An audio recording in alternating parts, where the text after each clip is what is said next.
So, parents, I don't actually know if parents are going to be the ones that are watching this video, but that was sort of my intention, to have like the subscribers of my channel like have their parents watch this video or have them find it themselves. Or if you are a subscriber of my channel that's watching this right now, feel free to show this to your parents so that they can learn more about semester at sea. That was the whole intention behind this. But anyways, I'm Jess. Hello, welcome to my channel. On this channel, I talk a lot about semester at sea content and then other stuff as well. But I went on the fall 2019 voyage and I thought it was the most fun ever. And I learned so much, and now I am a huge proponent of other people going on the voyages as well. So if you are watching this, I'm about to answer the top 5 questions that parents have about semester at sea, and hopefully it makes you feel less stressed about this whole situation if your child is asking you to go on the trip, or if you're just curious about learning some stuff about semester at sea for yourself. But the first question we're gonna go over is it safe? And what a good question. That is a very valid concern, but I would say yes. If you are smart about traveling, then traveling can always be safe, in my opinion. So let's take this question in a few different sections. The first one we're going to talk about is like in the countries. I think that a lot of people have worries about traveling to different countries, not specifically because like the country that you're going to you think is unsafe, but just because you're going to be in a situation you're not familiar with, and they might be speaking a language you don't know, and it doesn't feel as accessible to access information that can make you feel secure. But the great thing about semester at sea is that they really try to teach you about the countries before you get there and give you the resources to get help in case you need it.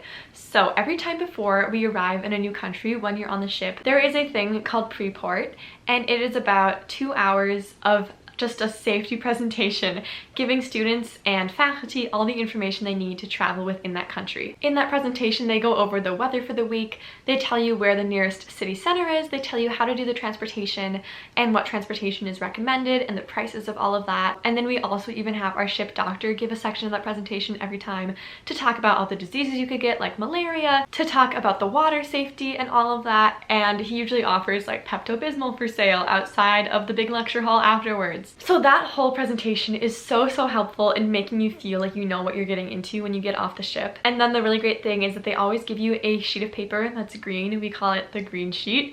And on there it has all of the emergency numbers. It has the numbers for all of the RAs on duty. It has a list of phrases at the top for how to say things in the country. And it has reminders of places that they either say not to go or places that they think are dangerous as well. So with that preparation, I never felt like I was going into a country completely blind. I always knew sort of what was coming, I guess. And then I just traveled safely within it. I have actually made an entire video that's like 18 minutes long or something about safety on semester at sea, and I will link that in the description box below this video so you can watch that after this as well and get all my tips. But then just once you are in the countries, you just have to stay aware of where you are, of course.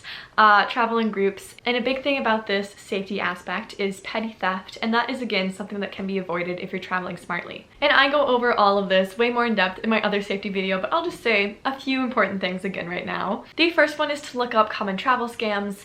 You can really avoid a lot of things if you're just aware of what's coming, because really I wouldn't have known not to take something from like a street performer who's trying to hand you a piece of paper or a flower or something.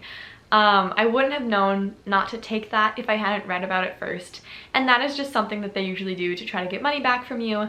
But if you know about these things ahead of time, you can really avoid them and just like keep going on your way. Another important thing is that if you're carrying a purse, I talk about this in like every video I make about semester at sea, so my longtime subscribers are probably annoyed with this, but if you're carrying a purse, it needs to be a crossbody purse with a zipper, not just a flap over it. You can even get the purses that you can't cut through, so they can have like wire within them. And then just with petty theft again, oh my gosh, I say this a lot too, but probably the worst thing you can do safety wise, or just keeping track of your possessions wise when you're traveling in the countries, is to have your money and your wallet attached to your phone as like a phone case. Some cases have like a flap right here where people put their cards in.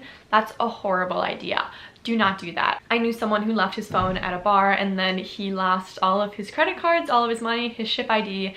He could barely get back on the ship because he didn't have any identification to show who he was, and he didn't have any money. He didn't even have his phone to connect to Venmo or anything, so he was really stuck without any of that. So just be smart about how you carry your possessions and you will be okay. And I went to countries that people might think are dangerous, But the places where I was, I didn't have personally any issues with these places because I felt like I was smart about traveling. So for more safety things about traveling off the ship, you can watch that other video. But let's move on to talking about safety on the ship because I think that this is also very safe. For any parents with concerns about their child being on a ship for a semester, we do lifeboat drills every single month and they last a long time, so you really know how to get on that lifeboat if that happens or if you need to. On my voyage, we only had one storm and it was barely a storm. It was in the Bay of Biscay, which is in the British Isles, and it's always rocky there is what we were told. Before we even got there, they were like, just so you know, it's gonna be wavy the next couple of days because that's just how it is in that part of the ocean. But we were totally fine. Granted, a lot of people did feel pretty seasick because they weren't okay with the motion of the boat, but I felt okay the whole time, and they have free seasickness medication in the doctor's office again, and you can just stay back from your classes, lie down in your bed, and wait for it to end. So that is the only real danger on the ship itself. And then just safety-wise, the third part of this, I will just say this really quickly because I did make another video about this as well. I've really gone into depth in all these topics, but this is just an overview. But health-wise, your child will also be safe on the ship. There is an entire doctor's office with a nursing staff and a bunch of different rooms in there. They've done full surgeries on the ship. They have every medication you might need for whatever you encounter. And when we were traveling towards Ghana, there was actually a case of polio way in the northern part of the country, and they had polio booster shots available for any student that wanted them after that. And that was really cool as well because even though there was something that was potentially dangerous, the ship mitigated that right away. And now I have a polio booster shot, which is great. And then there are also counselors and therapists on the ship as well. So if there are any mental health issues, they can help with that. You can set an appointment up with them every single day if you want to, or do appointments with your friends as well to handle drama. So all of that is taken care of on the ship too. And then as for safety with COVID, this is something I don't personally have experience with because I went in fall of 2019. So it was the semester before the COVID outbreak started. So I really don't know the protocols for COVID on the ship. But I do know that the crew is great and they always sanitized our rooms and the dining halls every single day, even when there wasn't COVID on the ship. So that is really impressive to begin with. So I know that they'll do their very best to test students and keep them safe that way as well. But again, if you're looking for more specific information on that, I would definitely recommend going to the Semester at Sea website because like I said, I do not have experience with that part of Semester at Sea. But let's move on to the second common parent question, which is Semester at Sea a booze cruise? And this is something that I've actually been asked a lot, and really I don't think that I would label it as such. Yes, there are like 500 students between the ages of 19 and 22.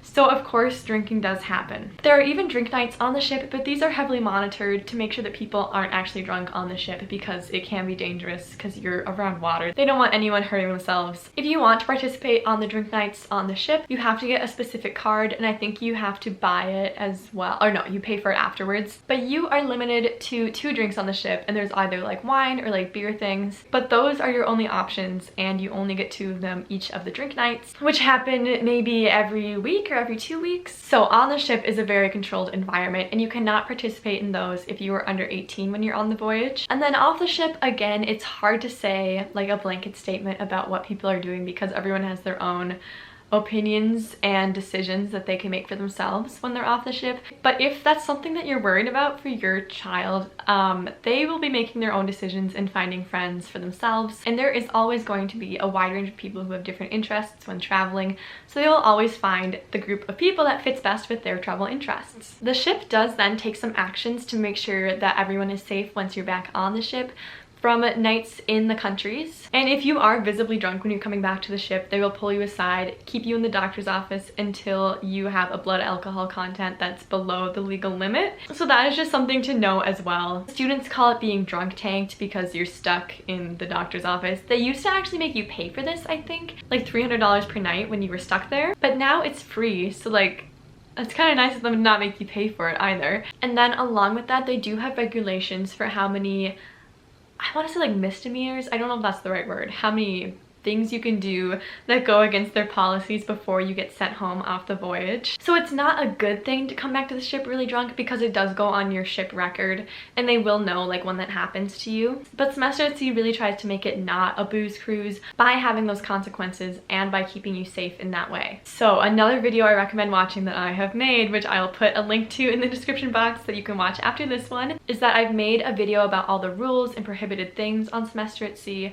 So that talks about like skydiving, which they don't want you to do, and stuff like alcohol and drugs and all of that. So you can watch that after this as well to know more about like what Semester at Sea specifically does to try to keep things streamlined and safe on the ship.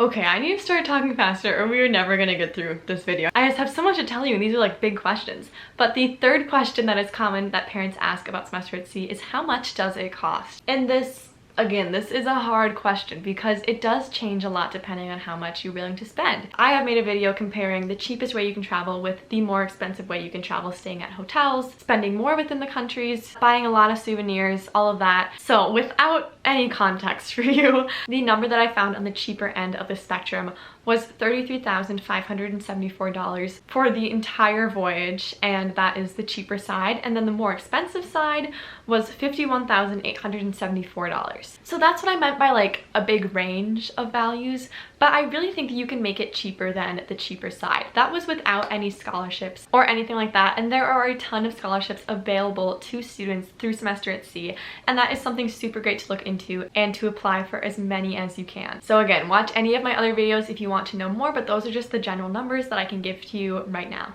The forthcoming question about Semester at Sea is it worth it?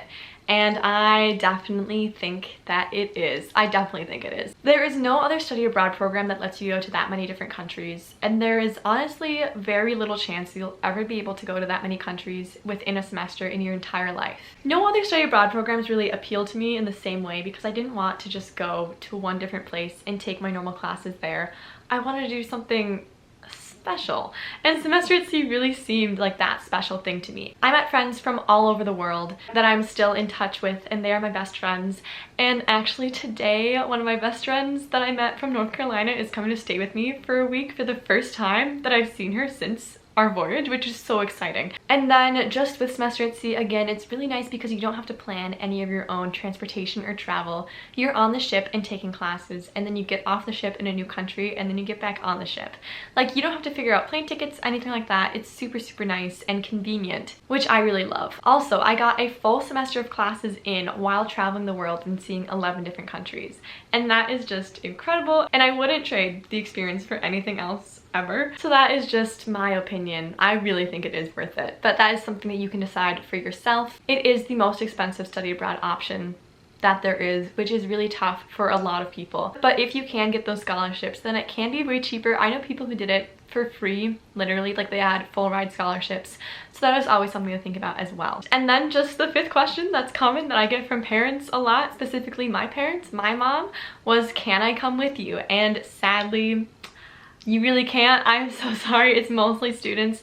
There is actually an option for lifelong learners to come, and lifelong learners are anyone who's older than students' age that want to pay for the voyage, and they can audit classes, they can go to whichever ones they want, and then they just get off the ship and mingle with students in the dining halls and everything. So there is actually an option if you're willing to pay for it to go as well. But I know that every single parent of a student that was sent on this voyage wishes that they could be there the entire time because it's so, so fun. But just generally, I highly recommend that you let your student go. And I hope that this was a helpful video. And if you leave questions in the comments, I will really try to answer as many of them as I can with some detail. And I will also link any relevant videos, like I said, in the description box of this video, so you can watch any of those. I also have an entire playlist of Semester at Sea videos. I think there's like 60 to 70 of them at this point, which is a lot of videos. So you will find probably every question that you have answered within one of those videos if you took the time to watch them all, which would take